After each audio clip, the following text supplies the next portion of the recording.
there, Sam. How are you? I'm good, Kate. How are you? Yeah, really well. We were just having a laugh at the imperfection of podcasting from home as we do. My dog started barking as soon as we recorded the last episode. That's But perfect yeah, timing. Perfect. yeah. And we talk about this a lot, just needing to get on with it because imperfection is part of life as a woman doing business. Yes. And I'm feeling very, very imperfect today, Kate, because Yep. I'm stuck in the midst of winter here and I think I live in like one of the wettest spots in Victoria. I don't even know if that's true. It just feels like it. We're getting an awful lot of rain. So I'm hunkered down. It's the end of financial year. I'm trying to finish up the books of the other company, not my coaching company, but the other company. And I've got a cold. I've got a cold sore. It's all happening. So Yeah. Yeah, I I want feel to for you escape today. into a different world today, Kate, and I would love to hear all about where you've been for the past week. Yes, we had the Inspired Business Bali retreat. But before I go there, I just want to honor where you're at and showing up today while having a cold, feeling like crap with a cold sore. And yet here you are. So kudos to you. And that's just what we do, isn't it? It is. We soldier on. Yeah, so well done. But yeah, so escapism. Yes, we escaped to Bali last week. There were 6 of us in total, left our families behind with our partners, and we went to the beautiful northeastern part of Bali called Karamas, and at a beautiful entrepreneurs resort, it's called Vision Villas, and we just nestled in there in the side of the hills for a week, and we didn't leave much except to go out for dinner twice and one shopping expedition. And we just, worked on our businesses, did 3 big workshops. The rest of the time was free time to work on our businesses and do things that we all needed to do. And then we had a beautiful massage girl come to our villas and we got to get pedicures. And it was really, really felt like complete indulgence. But at the same time, it was so needed. Most of us there were mothers, except for beautiful Katie Hazelwood, and I get the feeling she was a little done with all the motherhood conversations by the end of the retreat, but because she's of course made the choice not to have children, even though she doesn't have children, similar full plate, working a full-time job while growing a business on the side. So all those time struggles were real for her as well. But I think she had enough of hearing all about children by the end of it. But it was just a really welcome escape for all of us, and it went so fast, as I knew it would. And something I noticed when you take time out to really relax and unwind, I'm sure you and all the listeners have found this as well. Even though your mind thinks, free time, I'm going to do this, and this on your business. And yet when you get into this space where it's relaxing, it's tranquil, you're allowed to take your foot off the pedal, all of a sudden the fatigue just sets in and you just feel goopy and no energy at all. Yes, it's interesting how our mindset shifts when we think nobody's watching. And we allow ourselves that time to slow down a little bit. And, it's often talked about the phenomenon of people who overwork, and then as soon as they take holidays, they do get sick. And that's because we're running at such a high frequency all the time, and it's really hard on the body. And when you stop, the body then just reacts to that. That's exactly right. Yeah. And I know all the naturopaths would say it's completely normal, isn't it, that you're running on adrenals when you're going full tilt all the time. And when you stop, your adrenal system goes, chance to recover. But in order to do that, you need to slow right down. And it's a really interesting tug of war between the mind and the body, of what the body knows it needs and what the mind thinks it can do. So Yes. yeah, I definitely made a mental note for next year to actually not have any expectations of myself at all in that week, except to be present for the women that are there, and to not have any ideas about what I'm going to get done on my business in that week, because it's just unrealistic and not productive either, I think. If you had a lot of expectations, I'm curious about, because you organised this retreat and so you were all over everything that was Mm-hmm. going to happen and how it all rolled out.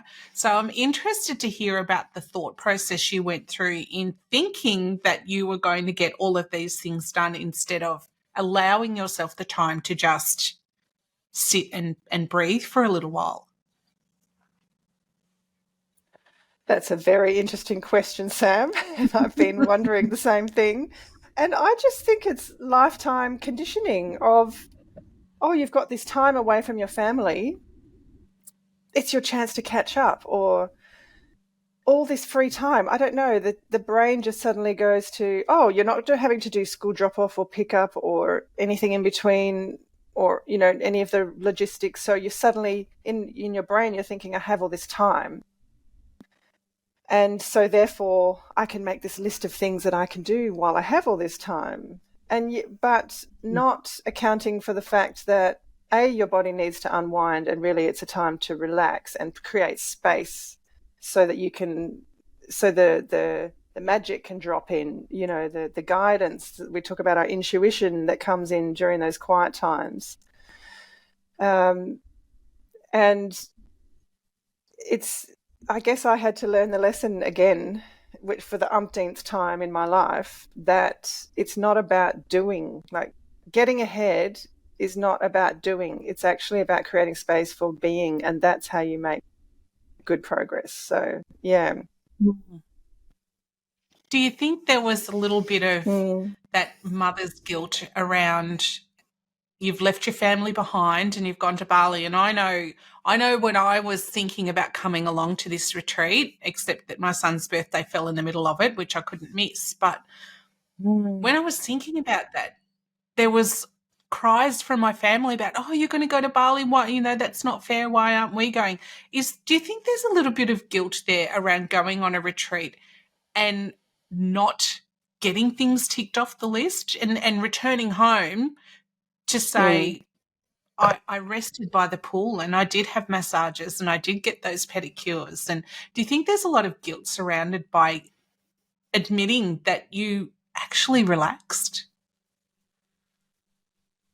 Yeah, I think so. Yeah, it's definitely that as well.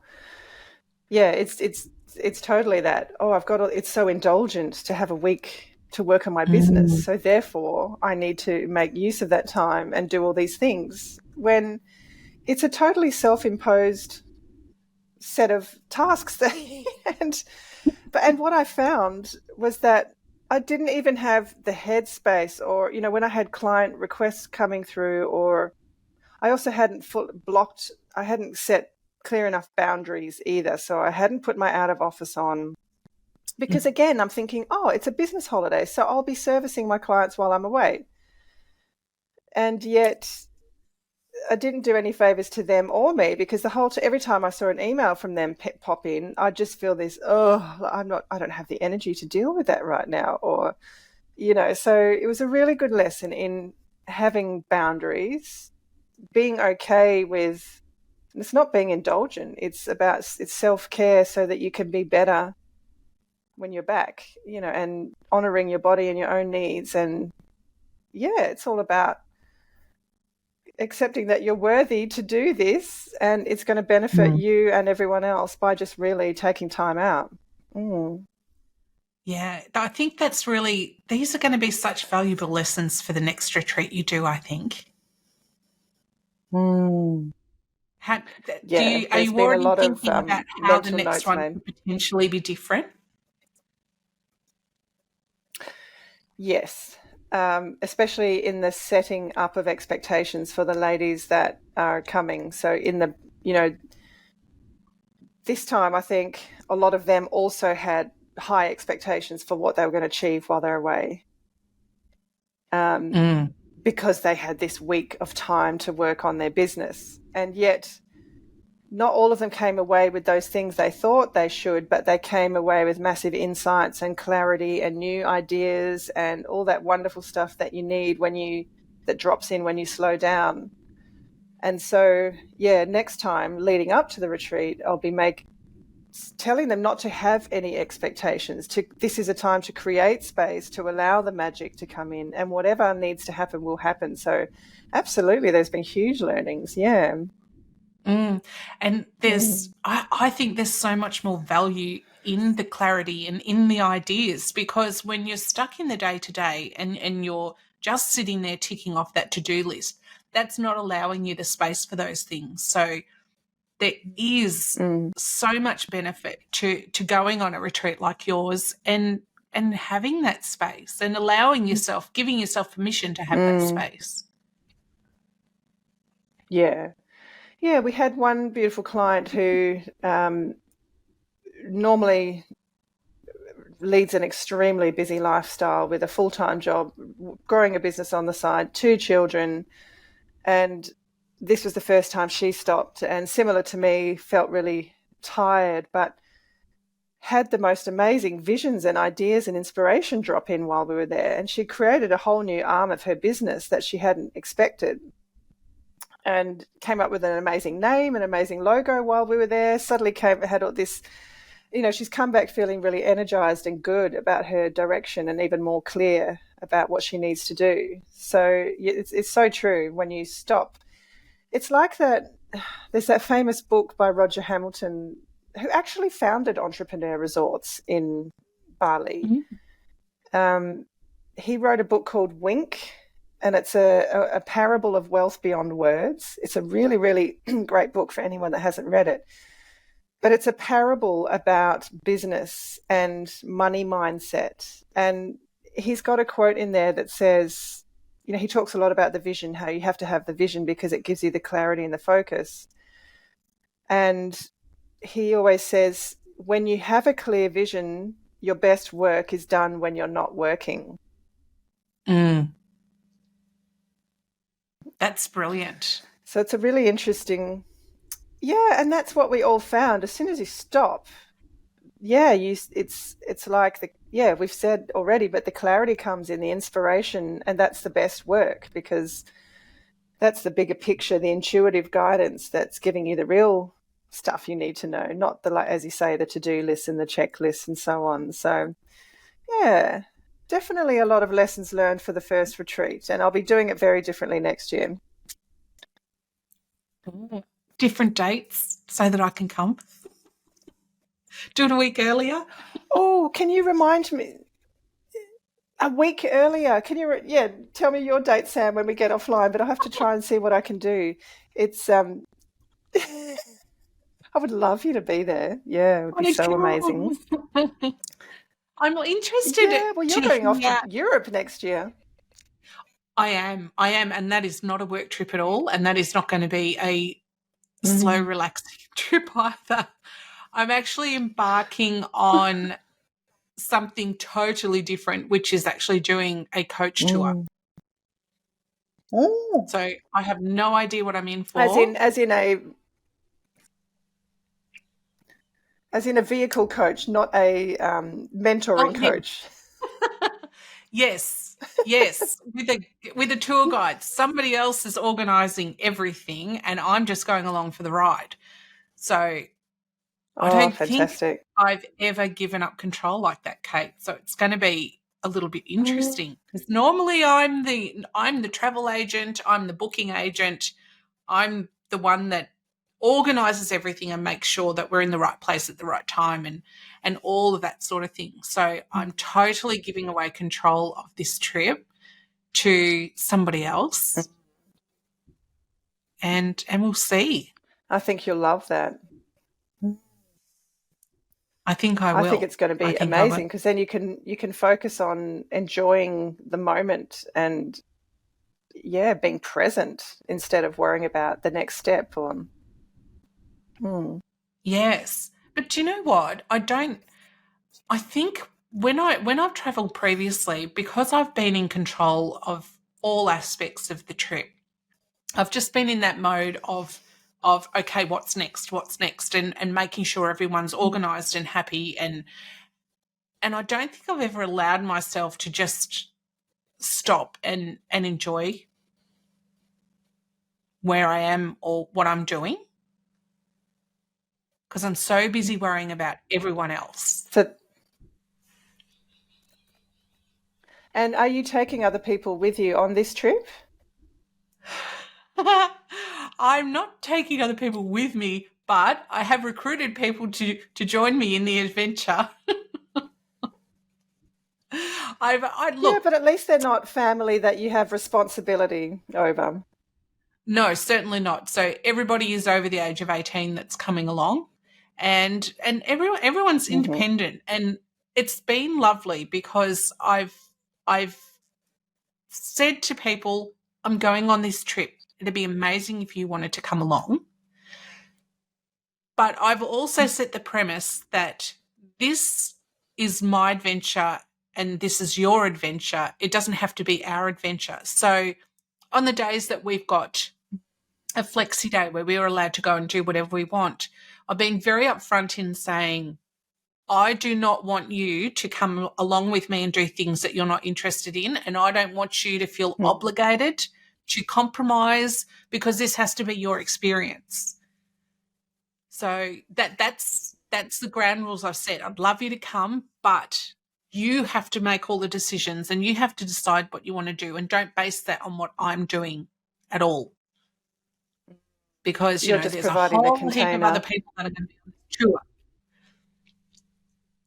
Yeah, so That's exciting, Sam. How exciting. it is exciting. But anyway, totally off track, because that's a holiday, whereas your retreat was business. So I'm interested to hear about some of the challenges that the ladies faced in I don't like to use the word justify, but I'm guessing that they would have had to justify going to Bali and leaving everybody at home, and you have to take care of kids and you have to take care of everything and you have to be me, and I'm going to Bali for a week. I'm interested to hear about any stories that happened for any of the women where that potentially was confrontational with the people at home, or just a real hurdle to get over to be able to get away. Yeah, absolutely. One particular client had to fight really hard to get permission and blessing to come. She had to go on a payment plan to make it work. Yeah, had to go on a payment plan to make it work financially, and had to really justify it. It was almost like she had to write a business case to her husband as to why this retreat was going to be valuable for her. And when she was dropped off at the airport, he said to her, tongue in cheek, enjoy, babe, have a good time, and come back with your $1 million idea. So, Wow. no pressure.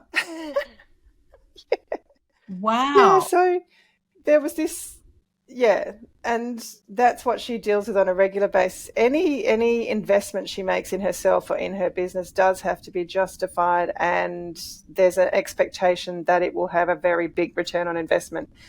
And that's a really hard space to play in, and it puts a lot of pressure on her. So she was quite emotional on the retreat at a lot of points, because the weight she's carrying of wanting so badly to make this business work. And I know she will eventually, but it will take time. It's the old thing that you and I have talked about. She's so constrained by time that it's going to take time to make her dream a reality. But she's so committed. It's been 2 years now, and she's stayed true to the path.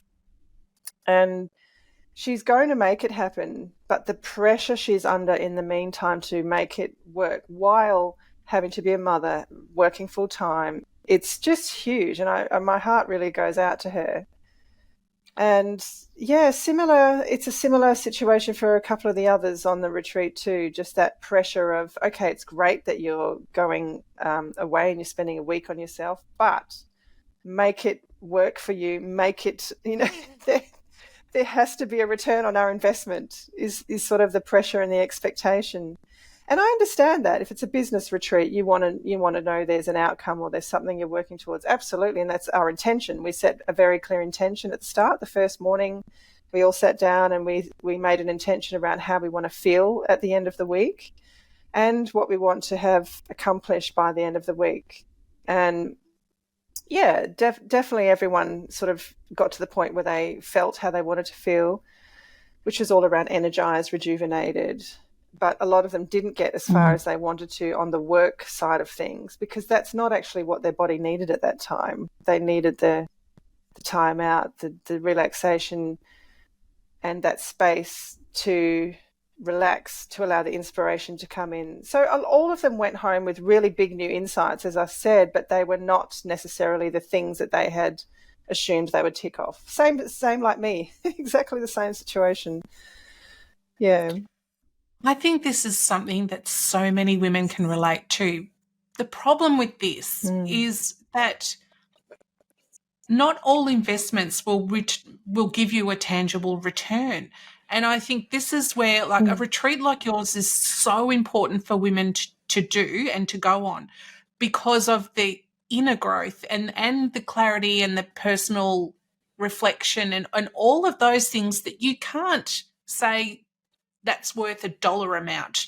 That it's really hard to put a price tag on those things, because they can be so invaluable, because they can lead to things that have a price tag. But this is what we're facing, isn't it? It's, we want to spend money on ourselves and invest in ourselves. But the common thinking is that it has to have that, I can put a price tag on what you're going to get out of it. Yeah.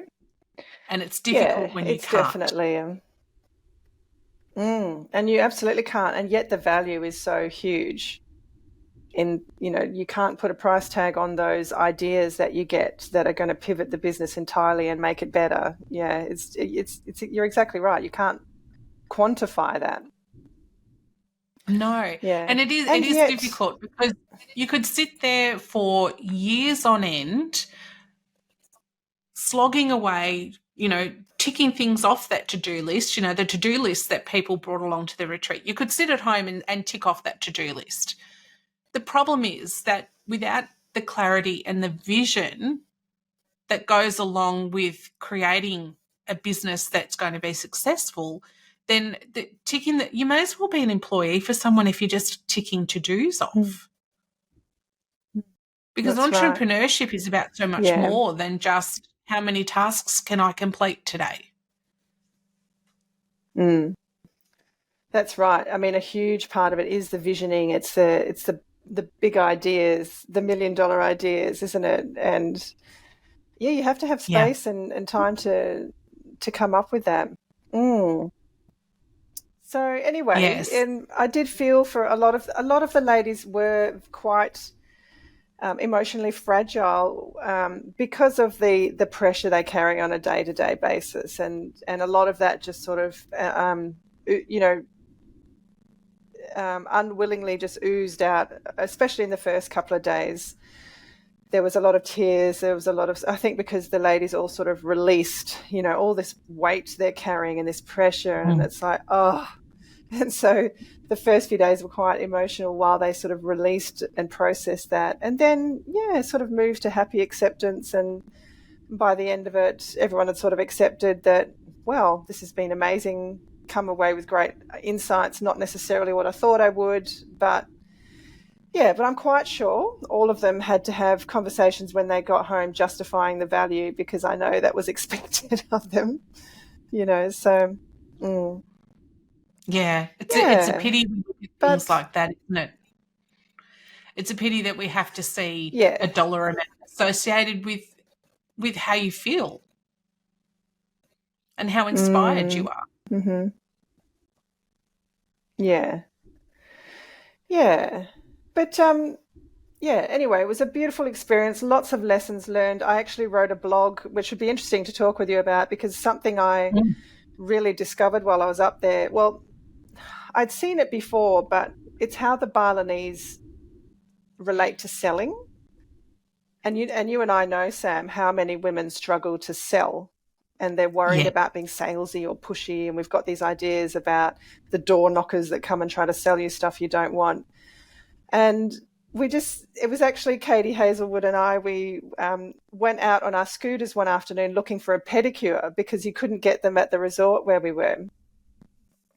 And we thought, let's go down to the beach. Surely it's touristy down there. And so we were scouting down along the beach, but it wasn't touristy at all. And we couldn't find a nail salon anywhere. And we were about to give up. We stopped on the side of the road to get some petrol by this beautiful lady who had these empty Bombay Sapphire gin bottles filled with petrol. Oh, goodness me. And oh no, we've got a photo of her pouring petrol into our petrol tank from a gin bottle. It's hilarious. And just as we were moving along the road again, we saw this shop front that said nails, and we're like, oh, a nail salon. So we stopped, but it looked closed. And as we walked up, I think they were closed. But a girl came out when we banged on the door, and she was smiling as the Balinese always do. And we said, we're looking for a pedicure. Can you help us? And she said, oh, 1 minute. And she got on the phone to ring a friend to see if she could come and help because otherwise she could only do us one at a time. So we would have been Yes. there. It was 5 o'clock, so we would have been there till 7 at night.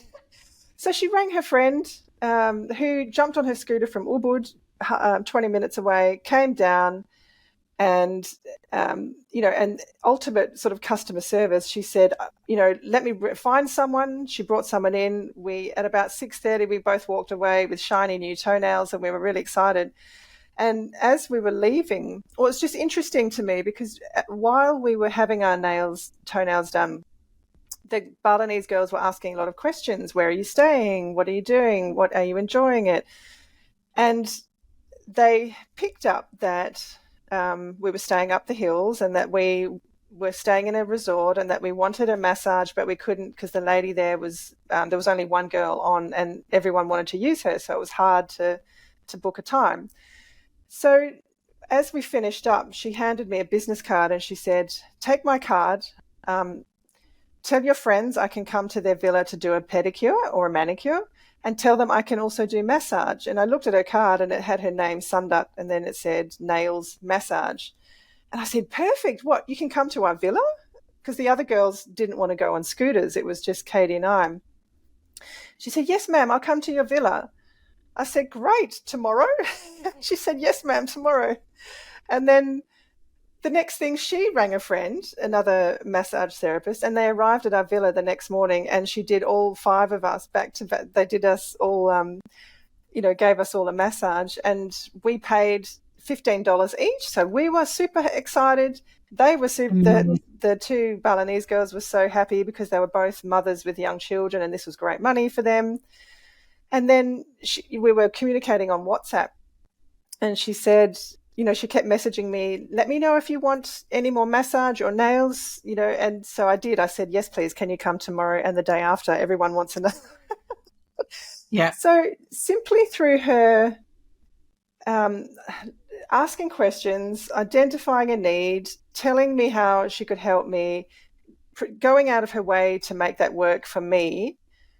And then all of a sudden, she had 3 times 5 massages at 150,000 rupiah each in Bali, which is a lot of money for a local. And it was a win-win because we got what we wanted. She got a gift that she didn't expect, and it just reminded me of how authentically you can sell and how naturally you can sell when you're always listening for the client's needs and the opportunities and telling them how you can help them. And there was no point in that process where I felt icky or like she was trying to sell to me. It was very authentic and very natural, and it just worked. Do you know what I mean? I do. I love that story because I think for so long, particularly tourists in Kuta are subjected to the hawkers, and Which are that's like awful. the opposite of how we want to be sold to, isn't it? You know, being harassed, you know, with people with boards with watches and things like that. There is a That's it. really, really fine line that people walk in selling, and I love that story that they showed genuine interest and they did identify that there was something there that they could help with. And this is where, and Kate, I've learned so much about selling from you, but selling has such negative connotations when we say the word, but it's about helping, isn't it? Absolutely. Yeah. Yeah, and I think that story captures perfectly how you can help somebody and benefit from it financially. Yeah, and I always love that Seth Godin quote that says, we don't mind being sold to, we just hate being sold to poorly." And you know, it says so much because the hawkers are a great example of being sold to poorly. Like, we don't, firstly, they Yeah, haven't asked if we want what they've got. They're assuming we're going to buy what they've got, even though we don't want it. You know, it's just wrong in every single way. yeah.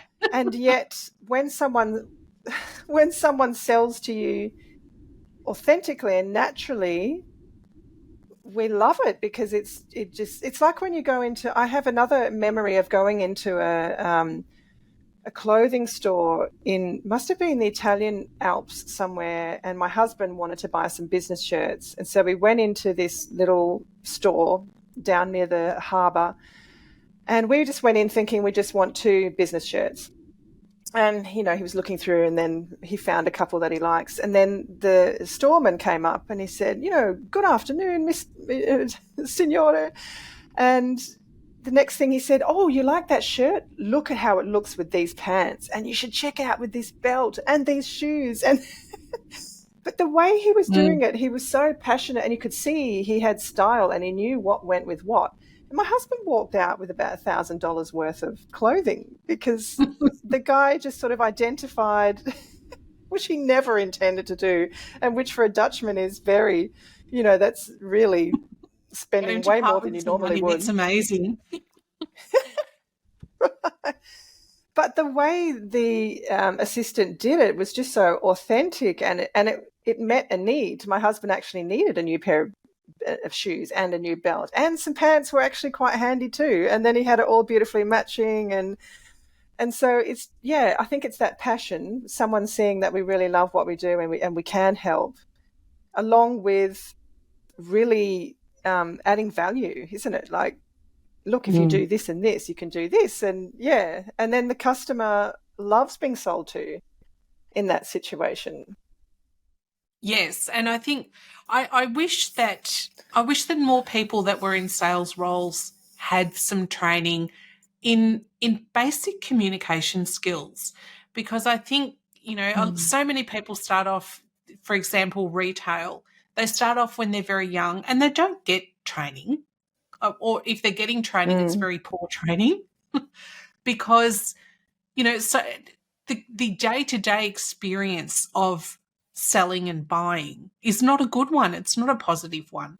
And I think it's really difficult to recognize opportunities when we're so surrounded all the time by poor examples of how to sell. You know, Yeah, walking that's into a right. store and Yeah, either being ignored or being smothered.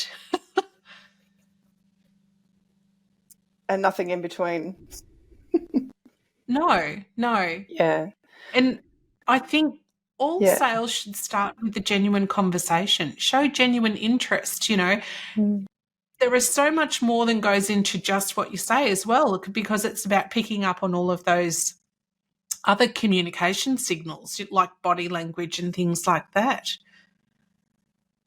And sometimes it's not Absolutely. always Yeah, it obvious requires that emotional intelligence. yes, yeah, that's right. And I think, you know, like I say, our day-to-day experience, people aren't trained in those things, and so our general experience of sales is not a very good experience. So as women, when we go into business, that's our concept of sales and that's our experience. And we don't want to do that. We don't want to be that person. So then we avoid sales, which we can't do because you've got to make money, right? Absolutely. Yeah. It's so true. And it got me thinking, how is it that the Balinese, not the hawkers, but the ones that do that authentic selling, how is it that they learned those skills? And I think it's it's a cultural thing. They have no safety net in their society. They have no unemployment benefits. They are so resilient. They from birth, they're taught how to make money in so many different ways. They have to learn. They've learned how to give themselves new skills. That, yeah, like we said, identify needs around the place and find a way to meet that need. And they've got this entrepreneurial spirit in them because they have to from a survival perspective. And even, COVID was so tough on all of them, and yet they found ways to survive. They all retreated to the mountains when the tourism died off. They went back to their rural homelands and helped the family work the land, but at least they had the family as the safety net. But there's no Centrelink where you can go and get unemployment benefit. There's no job keeper to help your business afloat while you're suffering a loss in revenue. And so they have to be savvy and find ways to make money. And so they just learn that skill of identifying needs, grabbing the opportunity, offering your service, and that's just hardwired into them. Whereas we don't grow up with that being role modeled around. Like you said, we've got all these terrible role models around us of people selling really badly, and therefore it's something we don't want to be seen to be doing. But imagine if we grew up with parents that were out there sort of, peddling, finding ways to make money. And whereas for us really growing up, it's more about getting education, getting a job, and that will set you up to be secure, isn't it? We're not taught the art of entrepreneurship from a young age. No. And I think something else that I really love about the experience of being a customer of somebody in Bali is that the relationship doesn't change when you agree to buy something. And you still feel very cared for and looked after during the whole process, whether you're in their store or whether they're providing you with a massage or nails or whatever it is. That level of interest in you doesn't change. It doesn't dip while they're servicing you and after the sale, and there's something so lovely about when you're walking down the street and they remember your name and little things like that. Whereas here, as soon as you agreed to buy, it almost feels like you're forgotten and they've got to focus on the next person. You're like, hang on, I'm still here. I'm still getting my nails done. I'm still trying on clothes. I haven't finished here yet. I'm still your customer. Look after me. And I think that's missing from what we do here. That is such a good point, because it's almost like they know intuitively that it's about the relationship. If you show that you genuinely care and you put the effort into building the relationship, the business comes. And they just do that naturally. So when we had a driver who picked us up from the airport, and of course we swapped numbers, and he said, when you're here and you need to go somewhere, ring me, I'll come take you all, which he did. And so he got extra business for driving us around. And then at the end, he asked me if we needed a lift to the airport, and I said, oh, the hotel's already arranged someone, I'm really sorry. And he said, that's okay, ma'am, no problems. Just remember me next time you're in Bali. And then the next day when we were leaving, he sent me a message on WhatsApp saying, Madam Kate, wishing you all the best for you and your family and many blessings, and we hope to see you again. And I just thought, isn't that beautiful? That's so beautiful. It's lovely, isn't it? And I don't think he was doing that. He was genuinely like nurturing the relationship. Yeah. Yes. And for him, it might pay off or it might not pay off, but he knows that relationship is worth watering again. Yeah. Yes. All people are important. Yeah. And this So is that's a great point that you brought up. yeah, because we're too focused on single transactions when we should be focusing on creating lifetime connections with people, because there's not enough focus put on the lifetime value of a customer. We've got to move away from thinking Mm. about, what that one next purchase is going to be, and think about how you can look after someone for a lifetime, because the value is exponential when you think in those terms. That's so well said, and it's so true. And I know you and I have worked in situations where the focus has heavily been on the initial transaction and not so much on the building of that long-term relationship. And it doesn't serve you or the business to treat people that way, because it leaves a bitter taste in their mouth when they feel like, oh, you just got the money and left me, pretty much. Yeah, it absolutely is that lifetime relationship where people feel that you actually genuinely care about their long-term success. And like you say, the value of repeat business cannot be underestimated, and it is so worth so much more to a business than just that churn and burn. So I love that you say we need to put more focus on the entire um, customer journey, like for the long term, and that it pays off. And I've certainly experienced that myself, and I know you have. You've said you've had people coming back to you after several years from your list, because they have a different need now, and they know that they can trust you. You genuinely want to help, and so you're the person they come to, and you didn't need to go out and source new leads. You had repeat business coming back, and that's what we all want, isn't it? That they keep coming back to us because they feel they get value, they feel that we care, which we do, and they know they're going to get the help they need. Yeah, that's a great point. And the Balinese know that intuitively. They do, and it feels so genuine when they do it. And I think that's a really, really important distinction to make, is that Mm, it's authentic for them. mm, mm.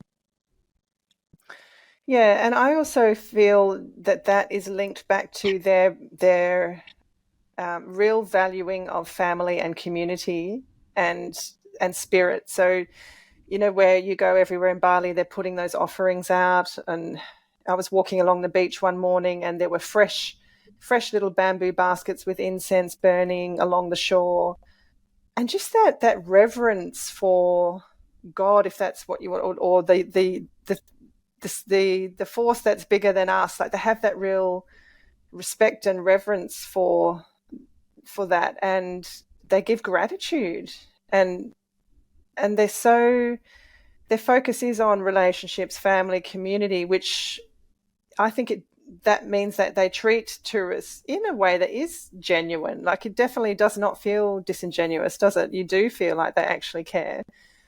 And I think that comes from this deep respect of humanity that they have through their religion and their rituals and the community and so on. It's a really, I always, it's every time I go to Bali, it fascinates me how right they have got so many things, even though they're an underdeveloped country, and not everyone's doing well, but they've got the basics right, and they're so happy. They don't have much, but what they do have they love, and they're always smiling, always welcoming. You never feel unwelcome, ever. I don't think I've ever felt unwelcome in Bali.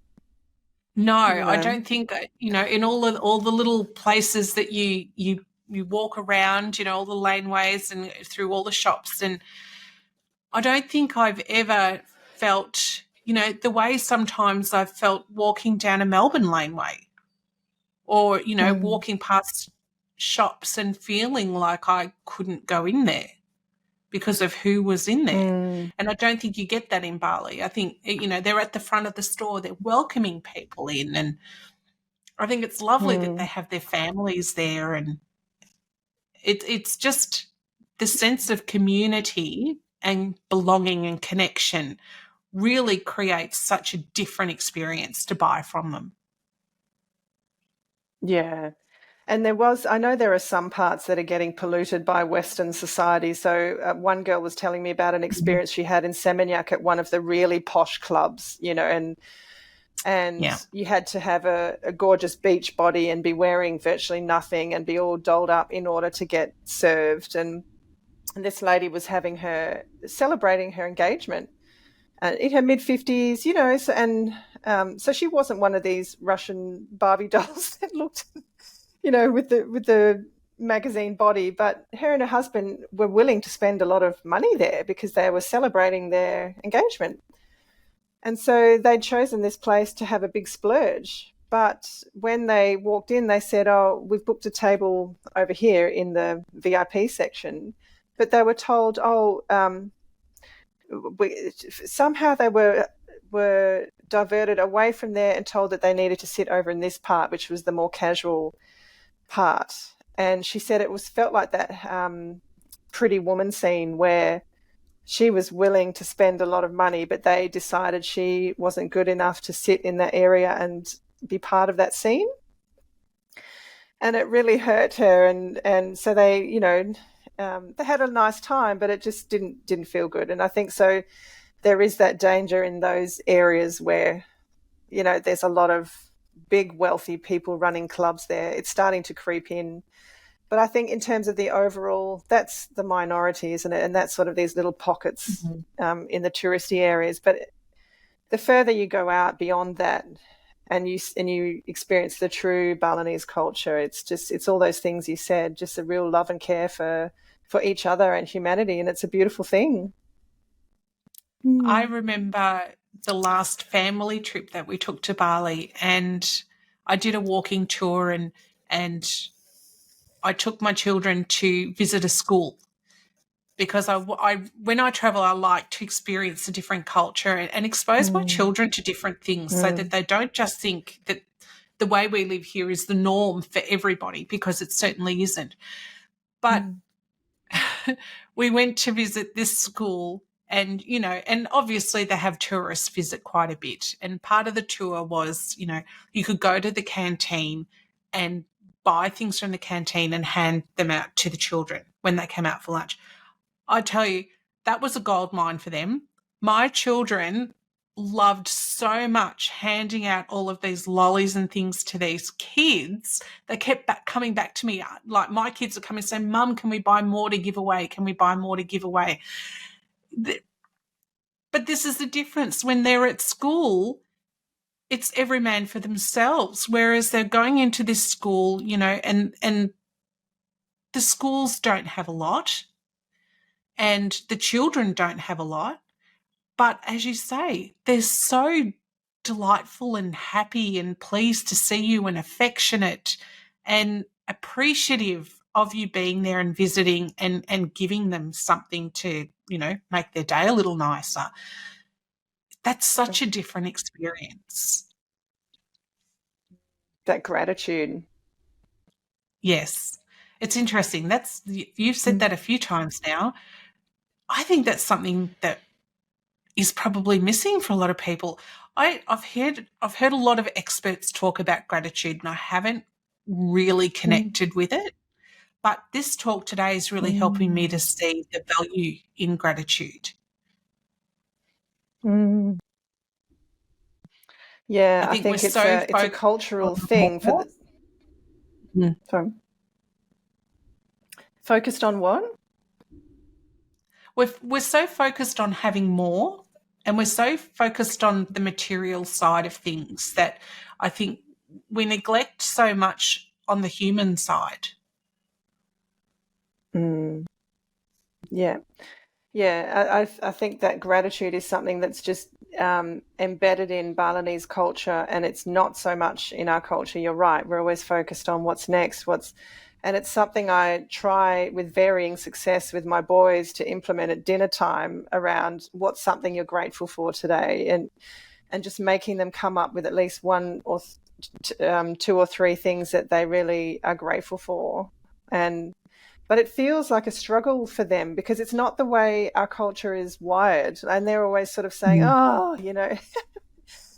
here we go, Mum's making us do gratitude. And whereas it's intrinsic in the Balinese people, it seems. There is just this innate gratitude towards life and people around you, and that's what creates the happiness and the good spirit towards other people, I believe. Yeah, interesting that's landed for you today. Mm. I'm curious because you are quite well travelled. Have you experienced anything like this in any other cultures that you've, or any other places that you've been? I know you spoke about the store in Italy. Yeah. Well done. Oh, yeah. Yeah. Very similar situation in Paraguay, where I spent 12 months in South America, back a long, long time ago, 30 years ago.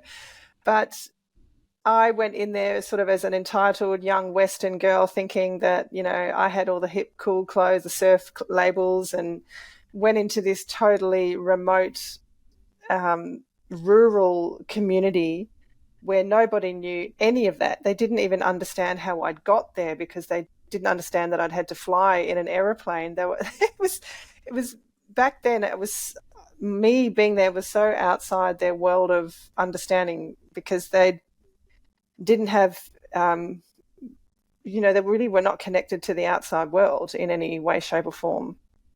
And when I showed them photos of our beach, I remember thinking, oh, they must just think that's amazing. But they're like, oh, nice, because they're a landlocked country. And I was expecting that they would sort of be, oh, my goodness, a blue ocean, because they've never seen anything like that. They've got a big river that runs through their village, which is brown. But it's almost like they just were so happy with what they have. They were happy for other people to have all these other things, but it didn't affect the way they felt about themselves. And the way we would spend weekends was we'd all pile into the back of my uncle's truck. He was a cement driver, so he had this big truck with an open back, and the whole family of 20, 30 people would pile in there. And we'd drive to another family member's house and have a big barbecue. And then there would be drinking and singing, and it was very back to basic, but it was all about family and community. And nobody seemed to crave more or want more, because it sort of wasn't within their reach, and they were okay with that. They didn't know any different. So it landed with me after about 9 months that these people were actually really happy, and maybe it was us that had it all wrong. It was that real turning point for me where the light bulb went on, and I thought, oh my gosh, they're actually truly happy. It's not that they are pretending to be. They really are just happy with what they have. And they were a Catholic culture, but they would do a lot of, they had their rosary beads everywhere you went, and they were always that reverence as well towards something larger than ourselves. And so I found it really hard. For me, the reverse culture shock was way harder than the culture shock coming to South America. I mean, that was already huge, trying to adjust from a Western society into rural South America. But coming back into Western suburbia I found even harder, because all of a sudden everyone's living in these houses. No one talks to each other. The neighbours don't chat. There's no street parties. There's no big family get-togethers on the weekend. That communal spirit was just totally lacking, and I was depressed for a good 6 months. I just thought, how do we live like this, so isolated from each other and so disconnected? And I think that's that must be a big cause of depression, and in our society, because we are so isolated from each other. Unless we really make an effort to be connected, it's not that you can just go and sit on your front lawn and all the villagers walk by, and you get that natural social interaction just by being outside, And so in Paraguay, if you walk down a street, everybody has their windows open and everyone's playing music of some kind. So if you're walking down the street, there's all this, you hear music floating in and out of the windows, and it's just a very different way of living. But yeah, I think gratitude was at the center of their existence as well, of just, they used to go and honor their dead relatives. We'd go to the cemetery and sit there and just be with the relatives that have passed over. And yeah, just a real happiness with what you have, sort of. So I think there are, and it's interesting that it seems to be the underdeveloped countries that still have that that spirit of gratitude and community and family. So I do think the more developed we get, the more we're disconnecting ourselves from those things that make us truly happy. Mm. Do you think that they have the same kind of drive and passion in an entrepreneurial sense that we do?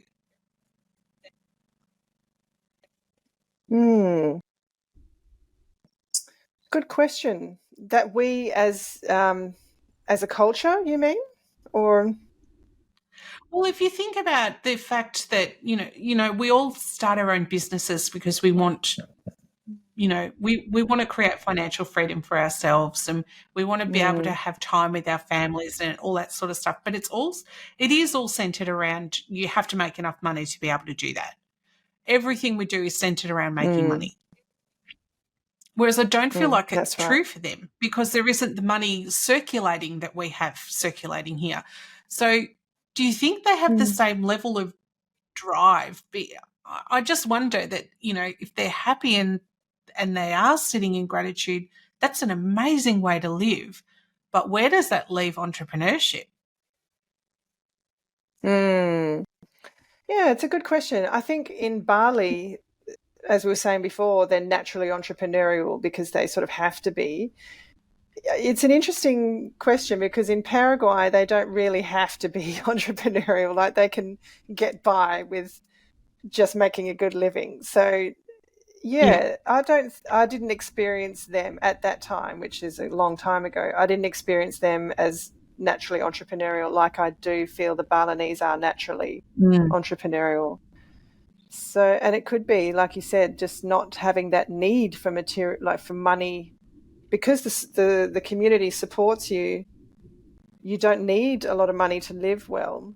But where does that leave you as a culture in terms of development and so on? Yes. Yeah. But then again, do you need to develop? Well, It's because if it's the that's the development that's million-dollar driving question, us, isn't it? driving.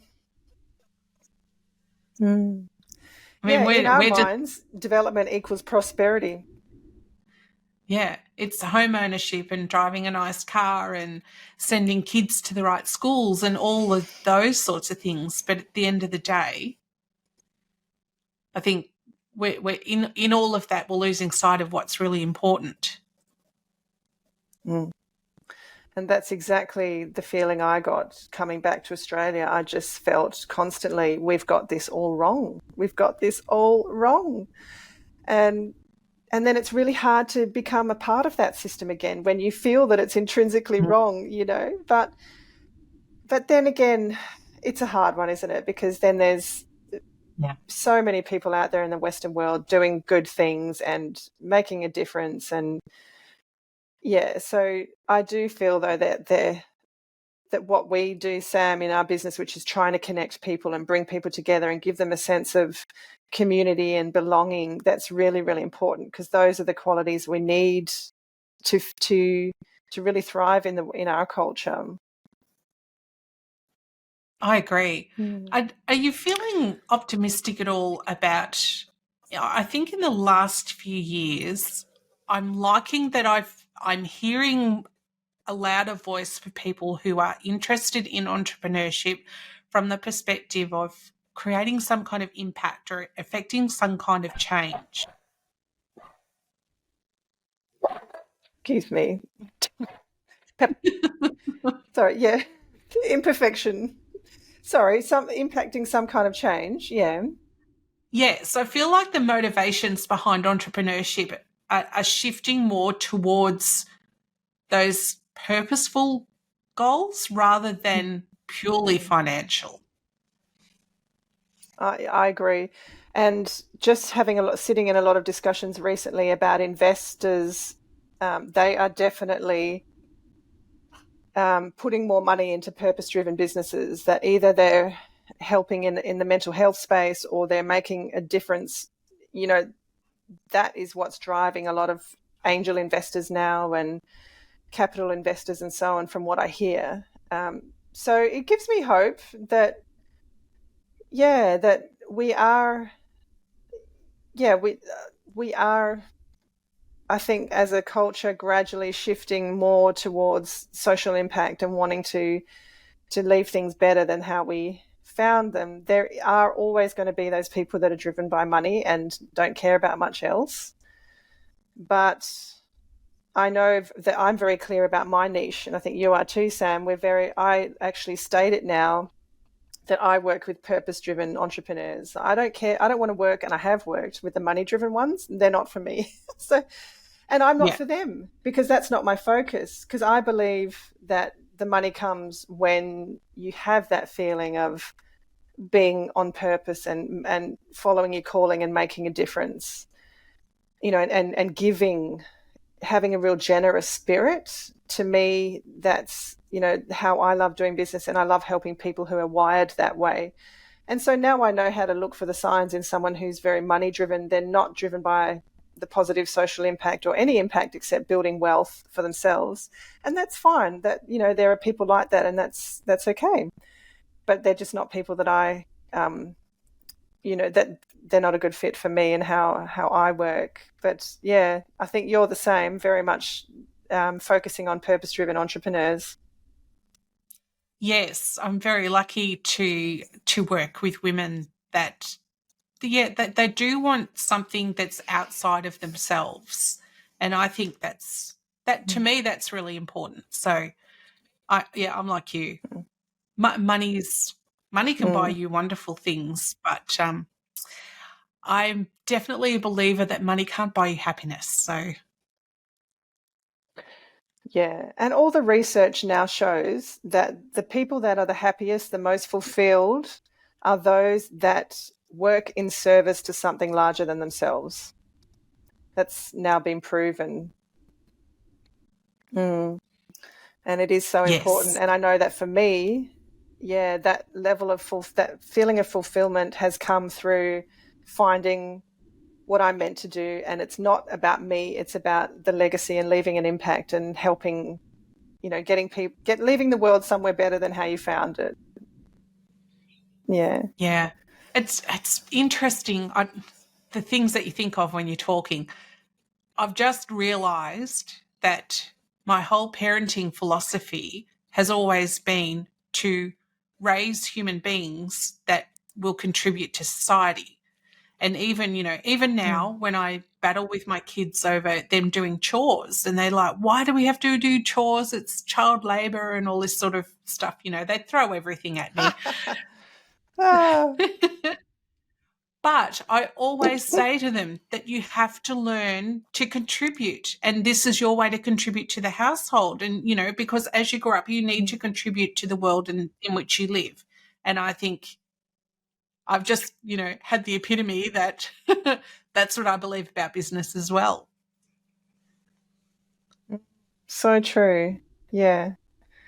Yeah, it is about contribution, and we all have to do our part. Yeah, having a giving mentality. And of course, and I think it does come down to that belief that you and I both have, that when you give and you're generous, spirited, energetically, you get more than you give out. Like, it's just money from, people say to me, oh, but you have to be mindful of money. I'm like, yes, you do. And you have to be smart about your business plan and your pricing structure, and you have to do things well to make money, because there's no point in you going bankrupt, because then you're not going to help anyone. But it's secondary to the desire for impact. And when you are really on purpose and clear about your vision, and you're on track to making the impact you desire, the money flows. It's just a universal law in my mind, isn't it? It's just when you're committed to leaving the world a better place, the universe conspires around you to make that happen. Yes, I think when you're out there doing good, it does get noticed, and it is appreciated. And I think in those ways, that's how it ends up coming back to you. It's how you become known for something, and it's why people are drawn to work with you. I think, interesting talking about the people that are very, very focused on just making money in their business. Nothing wrong with that at all.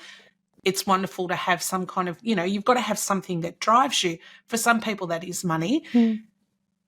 However, when that is your primary goal. I do get scared for those people, because those are the people that, if all they're interested in is accumulating money, they're the ones that don't want to spend and invest and do all of the things you need to grow as a person and to support your community. So very true. Yeah. they're just Yep. traveling a different Amen to road to us, the. Kate. That's right. Yeah. Yeah. And we're all different, isn't it? And yeah, that it takes all types to make the world turn. And I think it's just about finding the people finding your people, the people you're here to serve and be surrounded by. And that's, we're all different. Yeah, But we've probably we come don't to the all want end. to be We've the had a same. beautiful long discussion. No, we do not. No, the world would be boring if we were all the same. It would be. It would be. It'd be too easy. We don't want easy, do we? Yeah. Would be nice sometimes. Oh, well, Sam, I feel like we've had a really profound chat today and about all things life and business.